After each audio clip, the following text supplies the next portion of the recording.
Hello and welcome to a brand new episode of Health 360. On the show this week, we're going to be telling you why medical tourism industry in India is suffering because of the West Asia war. Semaglutide patents also expiring, which means very soon the market is going to be flooded with generic GLP-1 medicines. What does that really mean for obesity treatment in India?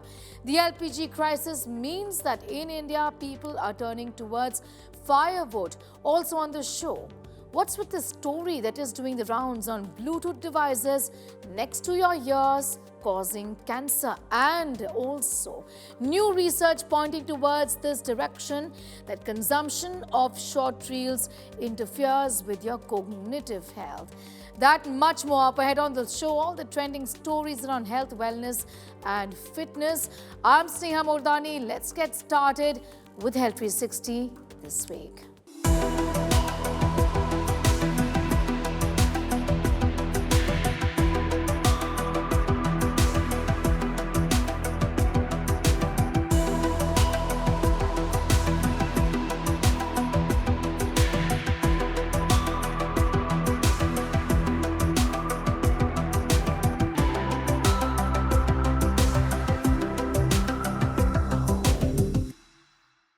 India's obesity drug market is now entering a new phase as Novo Nordisk sees the expiration of its key semaglutide patent in India.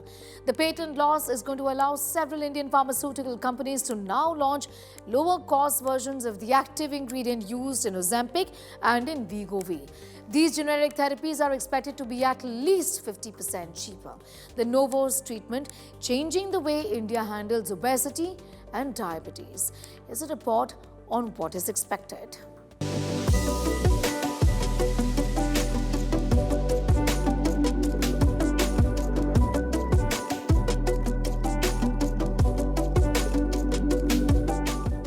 India's GLP-1 market could grow from about 10 billion rupees last year to as much as 50 billion rupees by 2030, with prices possibly declining 40 to 50% following the patent expiry as additional manufacturers now enter this segment. This semaglutide GLP-1 will now be a household name. The reason is, of course, the drop in prices and the surge in obesity levels in India. When this patent expires, there are already more than 50 branded generics which will be there in the market, because of which these medicines will be easily available. The access is going to significantly improve to the general population. And also the cost of treatment, which till date was about 8,000 to approximately 16,000 rupees in a month, would drop down to 3,000 to 5,000 rupees in a month. The expiry of patents means a complete transformation of diabetes treatment landscape. Let the doctor decide about it, when to start their patients on this drug. So unnecessary publicity, if you may use this word, in the media or in the social media about the use of drug should be prohibited. I think the government has to take action on this, because not everyone, whether he needs it or not, should decide on their own to start this medication. Semaglutide belongs to a class of drugs known as GLP-1 receptor agonists and is widely used in the treatment of type 2 diabetes. In recent years, it has also gained global recognition for its role in weight management. Originally developed by Novo Nordisk, semaglutide is marketed globally under well-known brands used for both diabetes and obesity management. Semaglutide increases the insulin levels in the body. Simultaneously, semaglutide also decreases glucagon. Thereby, it helps in controlling blood sugars.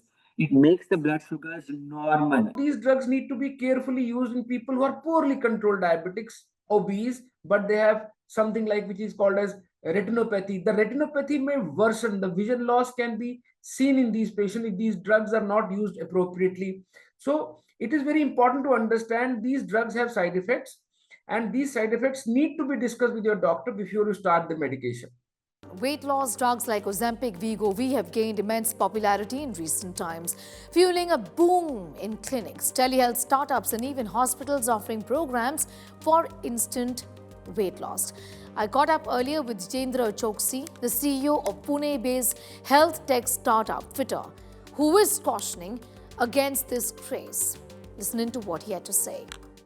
And I'm welcoming Jitendra Choksi, the founder of Fitter, which is one of India's largest online fitness and transformation communities. On the show today, Jitendra is a fitness coach, is a very different and an interesting and an important take on GLP-1 medicines. Thank you for your time. You've been talking about the kind of concerns that you have regarding these medicines. Talk to us about how are you now, or rather what are you expecting now, given that now there are just so many generics which I'm thinking would be flooding the market after the patents, expiration of the patents. Yeah, what are your thoughts on that?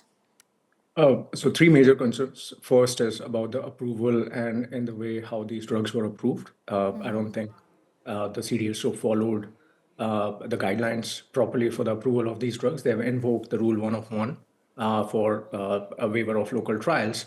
And that rule is sort of an exception. It's not the norm, right? So it's reserved for very special cases. And unfortunately, I don't see how GLP-1 drugs fulfill that criteria. It's reserved for pandemic drugs, life-saving biologics, defense drugs, drugs which offer a substantial therapeutic benefit over its predecessors. And so there are different kinds of criteria which needs to be met for a drug to be approved under this criteria, right? So here CDSO has exercised an exception, and during the same time they did not follow the same exception for other life-saving drugs and therapies during the same time, right? So why this differential treatment for GLP-1 drugs? And if you have done that, then you have to be more transparent. Most of the companies have, bombarded social media, even ICC World Cup, with ads. They claim these to be awareness ads, but this is surrogate marketing, and again, also illegal. Yeah, even as these drugs now will become, widely available, given that there's going to be a big drop in prices as well. It's going to be in the market, in all pharmacies, different brands, different options for people to choose from. That this isn't for everyone. It has to be on a doctor's prescription and be given accordingly. Isn't that a big area of concern that now people perhaps would be wanting to go and buy, get these medicines and like experience has shown, even without a prescription?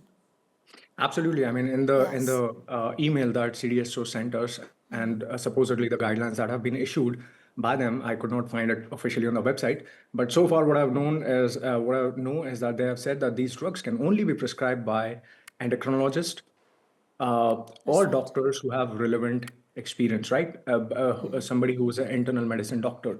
So very specific class of doctors can promote these drugs or prescribe. Actually, nobody can promote these drugs, but you go on social media, you see every other doctor is promoting these drugs, and you cannot rule out monetary compensation. So we'll also be sending out a notice to NMC, which is the National Medical Council. Council, yes, and they should be able to regulate these doctors because it violates the NMC guidelines. Doctors cannot prescribe or promote Schedule H drugs online. That goes against the law, and they cannot also. This refers to as soliciting clients, which is forbidden in the NMC guidelines. So NMC as well as CDSO both have failed to regulate doctors as well as influencers and obviously the GLP-1 companies. I'm going to thank you for the moment for joining in and sharing your views with us. Viewers, remember that these are drugs that are available in the market and that you need a doctor's prescription. We've stressed enough on the fact that there are side effects. So you must consult your doctor. It's not for vanity's sake, just because you want to lose about 2 to 5 kilos. You think you can just go ahead and buy this drug and then take it without even consulting with your doctor. First of all, you should never really consume it for vanity reasons, and that is something that we want to point out. I'm going to thank you for joining in, Jitendra. Thank you so much. Thank you. Well, it's official. Consuming videos, specifically the short video kind on social media, is frying your brain and rotting it. Heavy consumption of short-form videos lead to weakened cognition, shorter attention spans, impaired impulse control, and symptoms of anxiety, depression, stress, and loneliness. So if you have been feeling all lost and drained out after watching these videos on your phone, we are going to be telling you the science behind it. Have you ever felt tired, drained out, foggy, not even responsive? Sometimes you feel you don't even know what people around you are talking. All of this after using your phone, after consuming short videos on your social media platforms. Does this happen often to you? Well, there is science behind this, and that science is indicating increasingly towards this direction. That consumption of videos, the kind that pops up in our phones all the time, and mindless scrolling is robbing you not just of your mental peace, but is also reducing your cognitive abilities, is harming your brain, and is going to be causing not just short-term but long-term problems. It's causing anxiety already, it's causing sleep disorders already, but there are long-term implications of the same as well. It's rotting your brains. Well, the study is called Feeds, Feelings and Focus, a systematic review and meta-analysis examining the cognitive and mental health correlates of short-form video use. Published recently in Psychological Bulletin, reviewed 71 studies involving 90,299 people. It highlighted that while the link between hyper-fast, endlessly scrolling videos and mental health is correlational, the patterns are hard to ignore. According to the study, across 14 studies, heavier use of short videos was linked to reduced attention, weaker inhibitory control, and smaller but noticeable dips in memory and working memory. So what exactly happens? Basically, what we have realized and what we have observed also, that most of the things what we see or look at these short videos, 80% of the things we tend to forget after a while. Why this happens? Number one, there are various reasons for it, because you need some time for the brain networks and the synapses to form connections and consolidate. So once you are scrolling down, so the attention span of the brain, the time which brain needs to process that information is way too short to form meaningful connection in the memory area of the brain. So that is why that memory or the visual is not getting consolidated and it's not being retained. How do short videos trigger dopamine spikes in the brain? Dopamine, which is your pleasure hormone. Some get it from the beautiful sun, others get it from scrolling. Well, the brain loves the stimulation, but struggles with the calm down once you stop using the phone. Because of the bursts of dopamine release, the effortful thinking or the behaviors which require sustained attention and memory are lost. This is because we are seeking this instant gratification in our day-to-day lives. We are wanting to do the task which give us immediate result and not ready to focus or spend time in the things which can be done with a little more attention. Similarly, these reels, because they are short, they are multiple, they come in rapid sequence, the memory is also not there, because there is no time for these reels to get consolidated and register, and the recall value goes down. A link has also been found between heavier short video use, especially late at night, and poorer sleep quality. Blue light and overstimulation, poor sleep, in turn, worsens anxiety, mood, and cognitive clarity. It ultimately leads to reduced attention, memory deficits, and lack of focus. Youngsters these days are craving low effort, constant novelty. That's why they are scrolling these reels.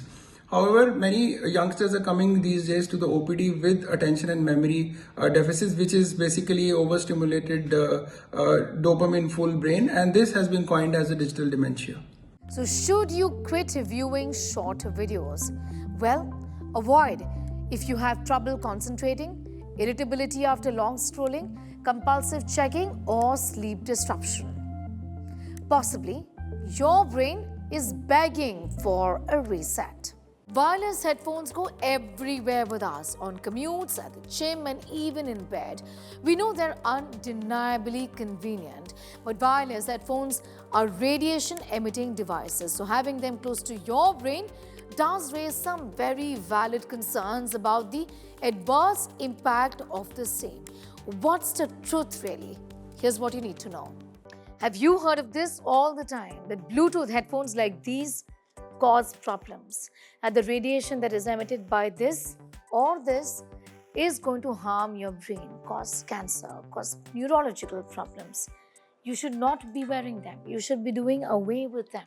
And that Bluetooth headphones and Bluetooth buds would be causing you problems in the longer run. What does the science really say? First things first, what is Bluetooth technology? Well, technology developers use Bluetooth to create wireless connections between two different technologies.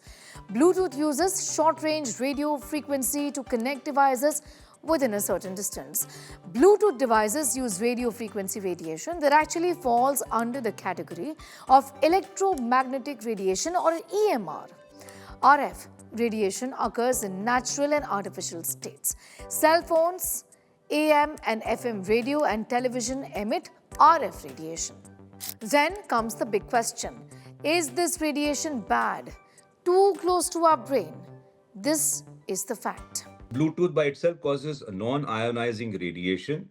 It is safe to use as far as safety standards and protocols are concerned.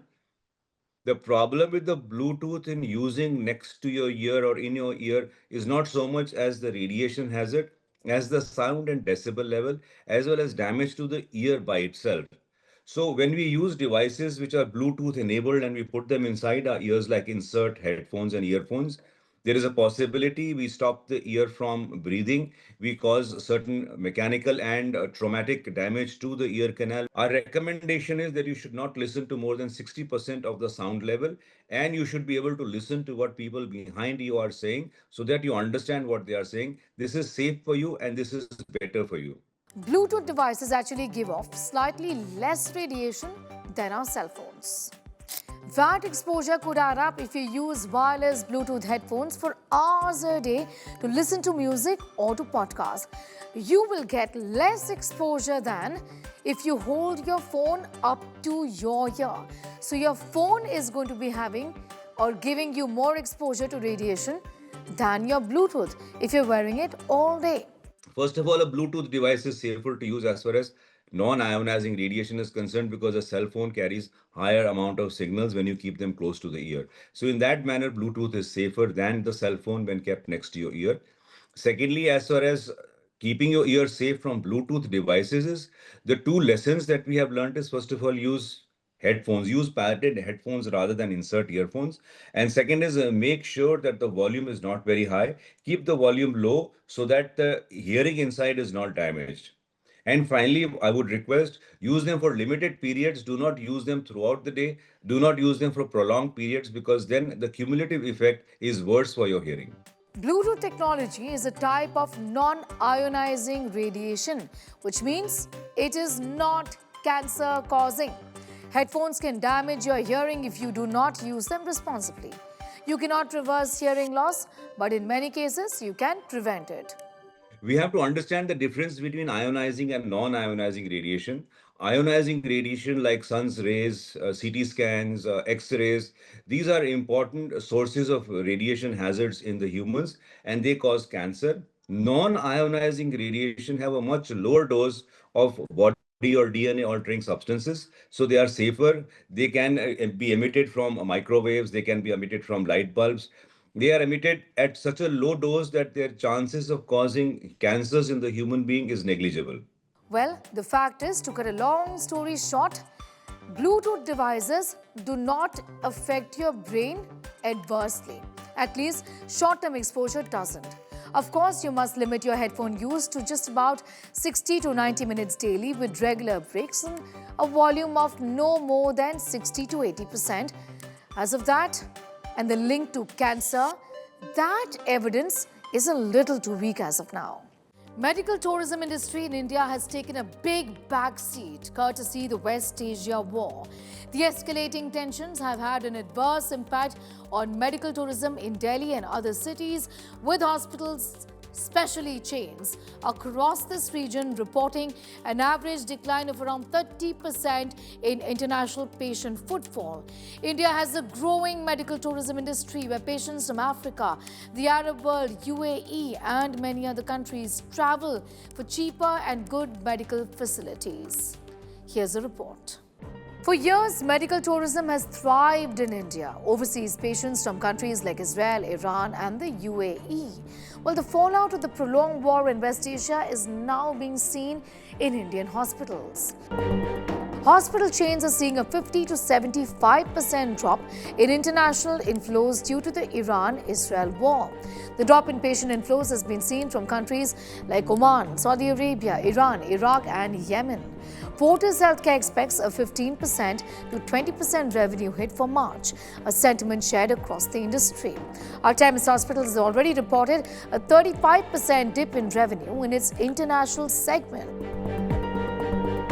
While the situation is worsened by widespread flight cancellations and closed airspace, which have driven up airfares by 15 to 25% and increased travel times. This is a setback for the entire medical tourism industry, whether it is India or European market, Turkey or even Southeast Asia. All the markets are getting equally affected. The medical tourism sector, valued at approximately $6 billion in 2022, is projected to surpass $13 billion by 2026 by the end of this year. India has emerged as one of the world's most sought-after medical travel hubs, thanks to its blend of advanced healthcare and affordable pricing.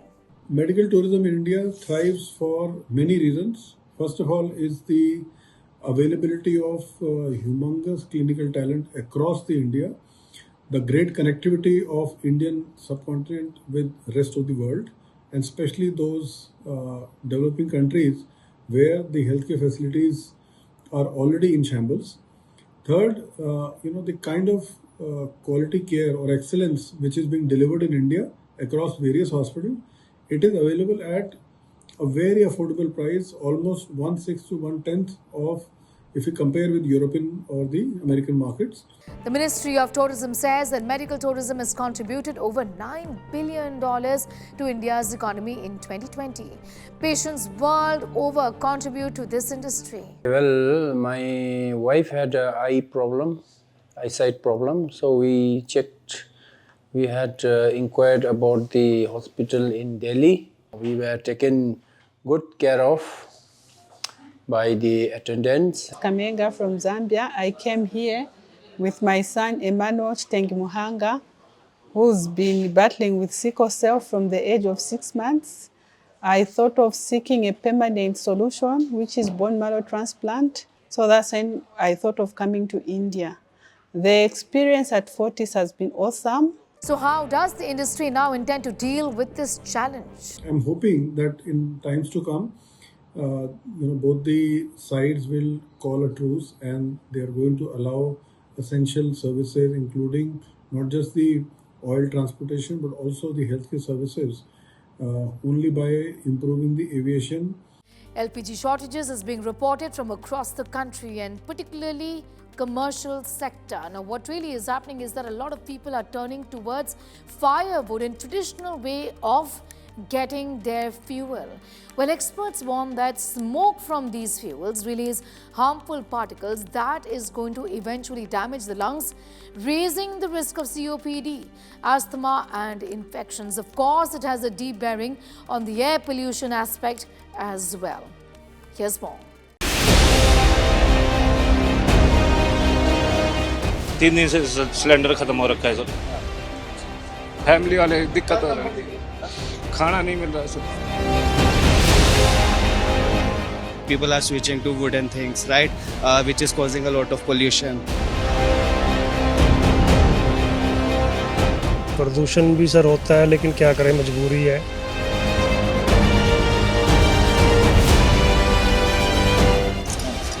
कई बार तो आँखों का पानी नहीं सूखता, इतना होता है धुआं।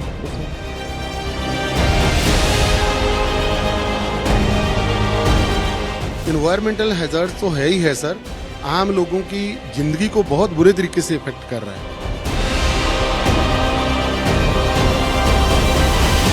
Well, it is a crisis that has arisen amidst the war in West Asia, a fallout that one perhaps wouldn't have expected. Indians are now moving to use firewood instead of liquefied petroleum gas, courtesy the shortages caused by the war. जो हमारे productions हैं वो तो अभी gas पे हैं क्योंकि हमारे पास कुछ बैकअप है तो 2-3 दिन और मेरे को लगता है खिंच जाएंगे. अगर उसके बाद अगर रहा तो मेरे को लगता है कि फिर तो जो कि पुराने चूल्हे हुआ करते थे या फिर अपने डीजल भट्टियां जिसे अपन बोलते हैं वो सब हमें चालू करनी पड़ेगी. AQI जो जिसे कहते हैं अपन उस पर इफेक्ट आएगा. और दिल्ली के ऑलरेडी आप हालात देख चुके हैं दिल्ली में क्या चल रहा है.